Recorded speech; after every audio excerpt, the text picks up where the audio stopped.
ఉన్నట్టుండి ప్రపంచంలో ఉన్న అన్ని ఎలక్ట్రానిక్ అండ్ మెకానికల్ డివైజెస్ పనిచేయడం ఆగిపోతాయి. ఉన్నట్టుండి పనిచేయడం ఆగిపోయిన మెషిన్స్ వలన ఎక్కడ పడితే అక్కడ యాక్సిడెంట్స్ అవడంతో హాస్పిటల్స్ అన్ని నిండిపోతాయి. అది చాలదు అన్నట్టు అప్పటి వరకు హాస్పిటల్స్ లో ఏ చలనం లేకుండా కోమాలో పడి ఉన్న వాళ్ళందరూ అకస్మాత్తుగా లేచి కూర్చుంటారు. కానీ మెలకువగా ఉన్న వాళ్ళు ఎవ్వరికీ నిద్ర పట్టదు. 24 గంటల తర్వాత ఆ ప్రపంచంలో నిద్రపోయేది ఒకే ఒక్క అమ్మాయి అని తెలుసుకున్న తర్వాత ఆర్మీ సైకియాట్రిక్ డిపార్ట్మెంట్ లో మేజర్ డిజిగ్నేషన్ లో ఉన్న డాక్టర్ మర్ఫీ ఆ అమ్మాయిని స్టడీ చేయడానికి అన్నట్టుగా గవర్నమెంట్ ఏర్పాటు చేయబోతున్న ఫెసిలిటీకి వెళ్తుంది. పనిచేయని మిషన్స్ లో వైర్స్ అండ్ చిప్స్ ని రీప్లేస్ చేసి వాటిని పనిచేసేలా చేయొచ్చు. కానీ మనిషికి అసలు నిద్ర అనేదే లేకపోతే 48 గంటల తర్వాత కీలకమైన నిర్ణయాలు తీసుకునే విచక్షణ కోల్పోతే 96 గంటల తర్వాత హాలుసినేషన్స్ మొదలవడంతో పాటు ఆ తర్వాత బాడీలో ఉన్న ఒక్కొక్క ఆర్గాన్ పనిచేయడం మానేయడంతో పెరాలసిస్ తో ఉన్న చోటే కూలబడిపోయి చావుకు దగ్గరవుతూ ఉంటారు. కాబట్టి ఇప్పటికైతే ప్రపంచంలో నిద్రపోతున్న ఆ అమ్మాయిని స్టడీ చేసి క్యూర్ ని కనిపెట్టాలని డాక్టర్ మర్ఫీ వెళ్తుంది. ఎక్స్ సోల్జర్ గా ఉండి ఇప్పుడు అదే ఫెసిలిటీలో గార్డ్ గా పనిచేస్తున్న జిల్ అనే అమ్మాయిని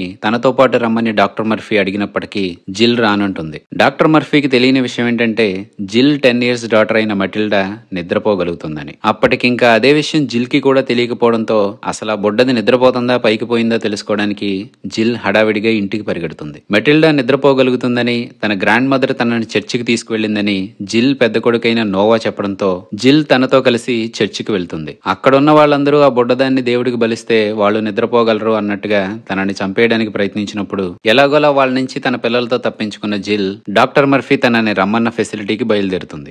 అప్పటికే అల్లర్లు మొదలవడంతో ప్రపంచం అంతా అల్లకల్లోలంగా మారుతుంది. ఎలాగోలా ఫెసిలిటీకి చేరుకుని డాక్టర్ మర్ఫీతో జిల్ మాట్లాడితే అప్పటికే 6 రోజులైనప్పటికీ ఇంకా క్యూర్ ని కనిపెట్టలేకపోయామని, హ్యుమానిటీ ఎక్స్టింక్ట్ అవబోతుందని డాక్టర్ మర్ఫీ చెప్తుంది. అప్పటికే నిద్రలేక హాలుసినేషన్స్ మొదలైన ఆ ఫెసిలిటీలో ఉన్న సోల్జర్స్ ఎవరో అటాక్ చేస్తున్నారు అనుకుని ఒకరిని ఒకరు కాల్చుకుంటూ ఆ ఫెసిలిటీలో ఉన్న వాళ్ళందరినీ లేపేస్తారు. ఆ గందరగోళంలో జిల్ పెద్ద కొడుకైన నోవా కూడా పోబోతుంటే షాక్ ట్రీట్మెంట్ ఇవ్వడంతో తర్వాత రోజు తాపీగా లెగుస్తాడు వాడు. చనిపోయిన నోవా హార్ట్ ని రీస్టార్ట్ చేయడంతో హ్యాపీగా వాడు నిద్రపోయినట్టే. ఇదంతా మొదలవడానికి కారణమైన సోలార్ ఫ్లేర్ వలన ఎక్కడివక్కడ ఆగిపోయినప్పుడు జిల్ నడుపుతున్న కార్ కి యాక్సిడెంట్ అవడంతో మెటిల్డా కూడా చనిపోతుంది. ఎమర్జెన్సీ సర్వీసెస్ తనని తిరిగి బ్రతికించిన దగ్గర నుంచి మెటిల్డా కూడా నిద్రపోగలుగుతుంది. నోవాకి మెటిల్డాకి తిరిగి ఇప్పుడు ఎలా నిద్రపోవాలో తెలిసింది కాబట్టి చావుకి దగ్గరవుతున్న వాళ్ళ మదర్ ని తిరిగి బ్రతికించుకోవడానికి వాళ్ళు ఏం చేయాలో వాళ్ళకి అర్థమవుతుంది. సోలార్ ఫ్లేర్స్ వల్ల శాటిలైట్స్ అండ్ నెట్వర్క్ కమ్యూనికేషన్స్ పాడవడమే కాకుండా అసలుకే ఎసరు పెడుతూ హ్యూమన్స్ నిద్రపోకుండా ఉండేలా బ్రెయిన్ లో ఉన్న వైర్స్ ఖరాబ్ అయ్యే అవకాశం కూడా ఉంది అన్నట్టు చూపించిన ఈ సినిమా పేరు అవేక్. ఇది నెట్ఫ్లిక్స్ లో అవైలబుల్ ఉంది. ఇప్పటి వరకు దీనిని చూడకుండా ఇంకా ఎవరైనా చూడాలి అనుకునే వాళ్ళు ఉంటే చూసేయండి.